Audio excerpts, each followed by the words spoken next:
주 안에 복된 새내려 가십니다. 오늘 금요일 새벽 하나님 말씀은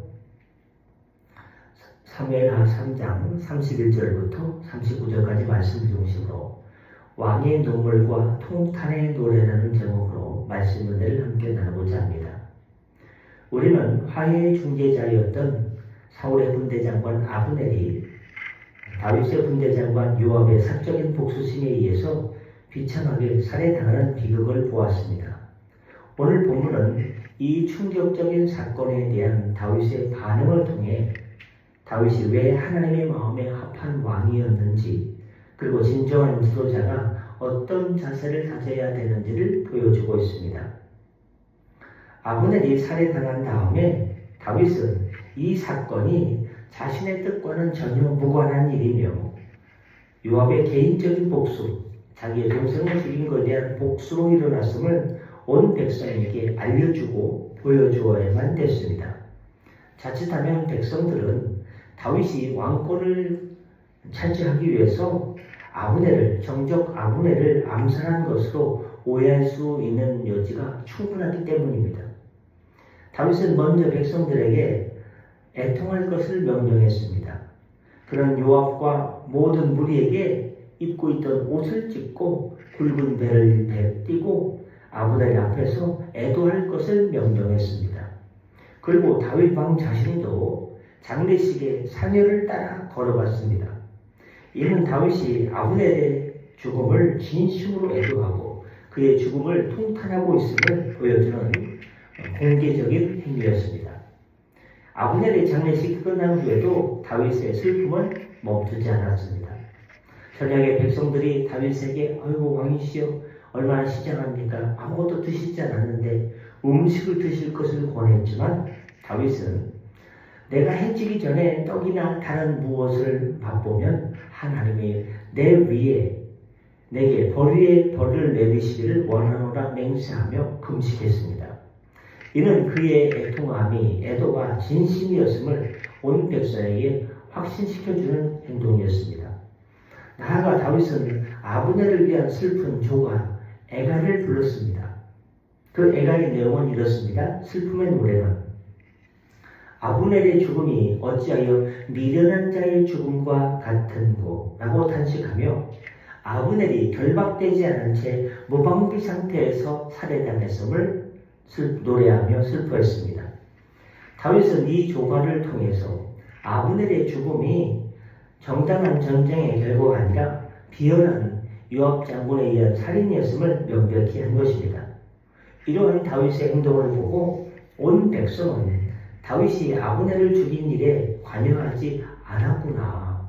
다윗이 자신의 왕권을 차지하기 위해서 정적을 죽이는 차원에서 사울의 군대장관 아브넬을 죽인 것이 아니었구나 라는 것을 깨닫게 되었고, 다윗의 진심을 보고 백성들이 기뻐했습니다.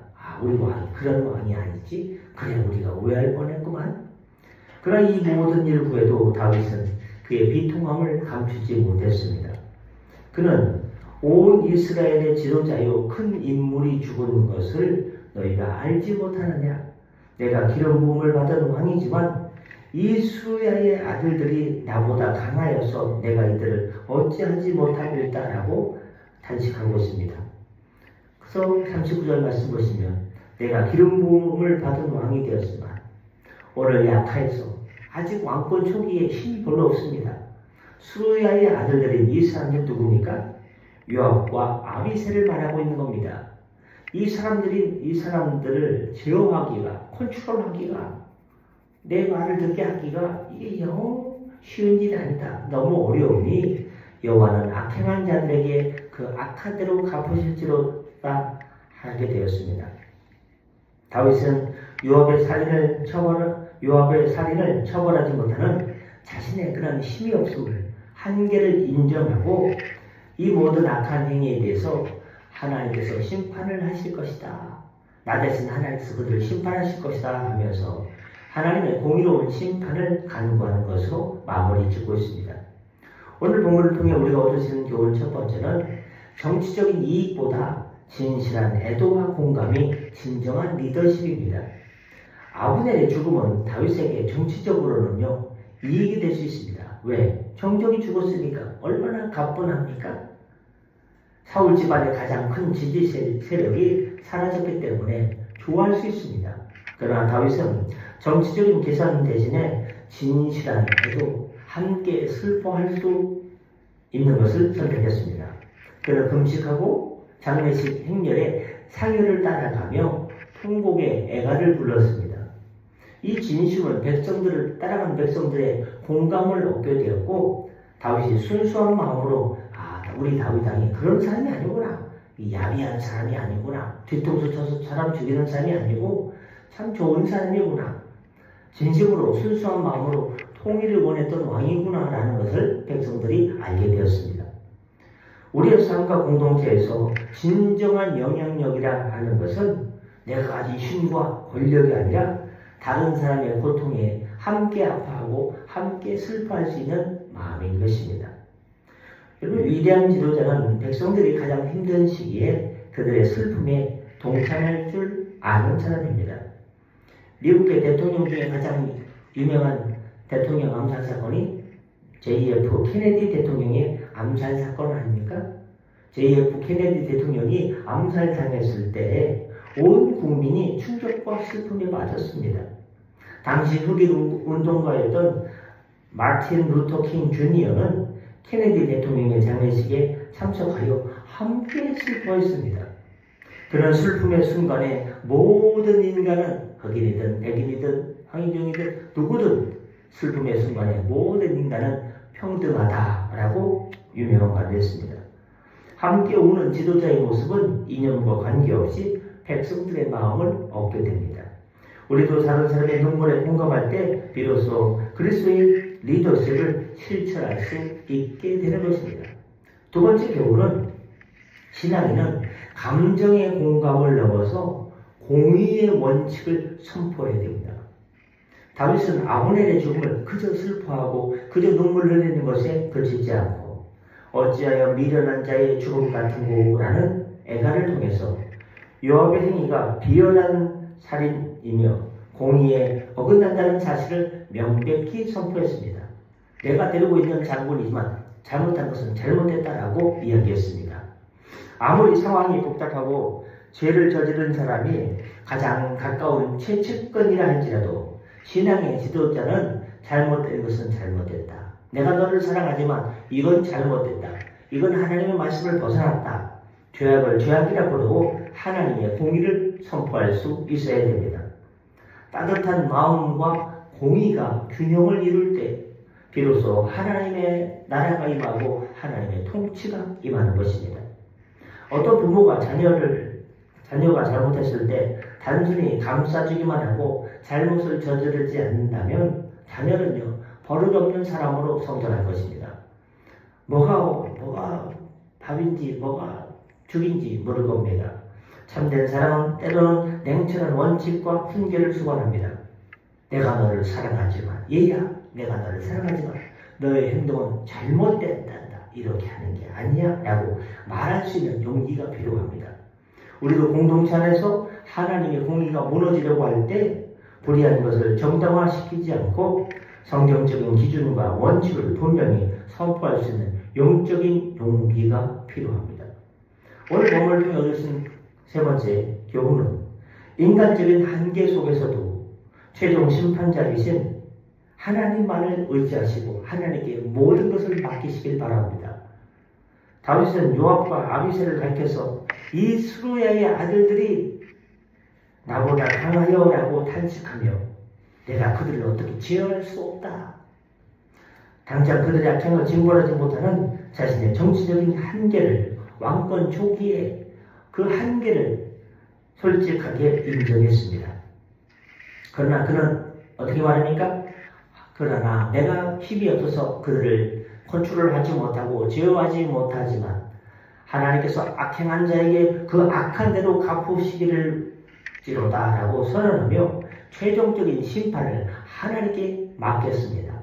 우리는 때때로 세상의 불의가 승리하는 것처럼 보이고 어떻습니까? 야, 저런 악한 지도자, 악한 정치인, 저런 악한 사람들, 군인들, 예를 들어가지고 일부 악한 사람들, 악한 군인, 악한 정치인, 악한 지도자 일부요.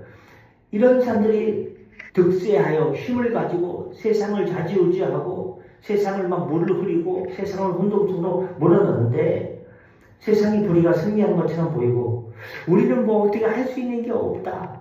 우리가 뭐 할 수 있는 게 뭐 기도 말고는 다른 걸 할 수 있는 게 없네 라고 이렇게 한계에 봉착할 수 있습니다. 그때 우리가 할 수 있는 가장 강력한 행동이 뭐냐? 뭐 쿠데타를 일으켜가지고 내가 싫어하는 지도자를 갖다가 끌어내리고 괜찮아 보이는 사람을 대신 앉히고 그런 게 아닙니다.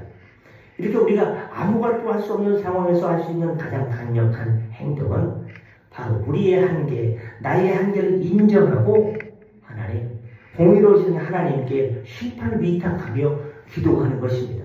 그러므로 기도밖에 할 수 없는 것이 아니라 기도를 할 수 있는 큰 장점이 있다는 것을 기억해야 됩니다. 태풍이 몰았을 때 작은 배에 여러분이 선장이 돼서 마도로스가 되어서 저 태평양이나 인도양 한복판에 아주 작은 돛담배를 운전하고 있다고 생각해 보십시오. 근데 갑자기 태풍이 부는 거예요. 집채만한 파도, 아파트만한 파도가 막 그 돛담배를 지고 삼키려고 할 때 선장이 아무리 유능해도 그 거대한 파도를 막아낼 길이 없죠. 선장은 자신의 그렇게 태풍이 몰았을 때 어떻게 됩니까? 태풍이 몰았을 때는 바다로 나가지 말고 어떻게 됩니까? 자신의 배를 안전하게 지키기 위해서 포구에다가 배의 가장 단단한 부분에 밧줄을 묶고 철사줄을 묶어가지고 포구에 단단히 묶어놓고 폭풍이 지나가기를 기다려야겠죠. 그리고 태평양 인도의 한복판에서 갑작스러운 태풍을 만났을 때도 할 수 있는 게 없습니다. 그냥 방향키를 붙잡고 기도하며 그것이 지나가기만을 기다려야 됩니다. 이처럼 우리가 인생에 해결할 수 없는 폭풍 같은 불의 앞에서, 어려움 앞에서, 불이라기보다는 어려움 앞에서 우리는 나의 힘을 의지하기보다 오직 전능하신 하나님께 모든 것을 맡기고 그분의 공의로운 심판이 임할 때까지 믿음으로 인내하는 것뿐입니다. 말씀하시고자 합니다. 통곡 속에 피어난 진심의 왕. 주님께서 사랑하는 성도 여러분, 오늘 본문은 아브넬의 통곡 속에 피어난 다윗의 진실을 보여주었습니다. 다윗은 나 자신의 개인적인 이익보다 진실한 공감을 택하고 감정에 휩쓸리지 않고 공의의 원칙을 선포했으며 자신의 인간적인 한계를 인정하고 하나님의 심판을 의뢰했습니다. 이처럼 진심과 공의와 겸손으로 통치하는 다윗의 모습이야말로 하나님의 마음에 합한 왕의 모습이었던 것입니다. 우리도 하나님의 마음에 합한 성도가 되기 위해서 진심과 공의와 겸손을 겸비해야 할 것입니다.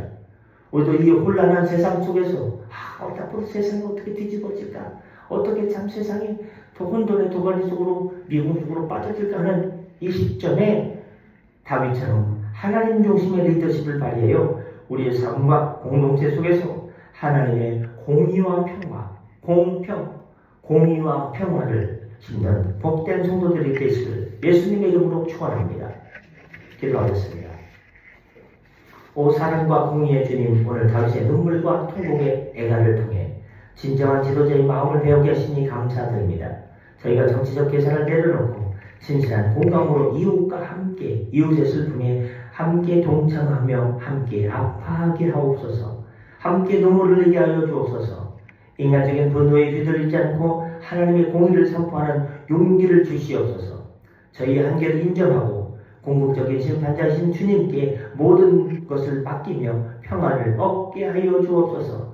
이 모든 말씀 우리를 다스리시는 예수 그리스도의 이름으로 간절히 기도드렸사옵나이다. 아멘. 다 같이 저를 기도하시고 편하게 들어가시겠습니다.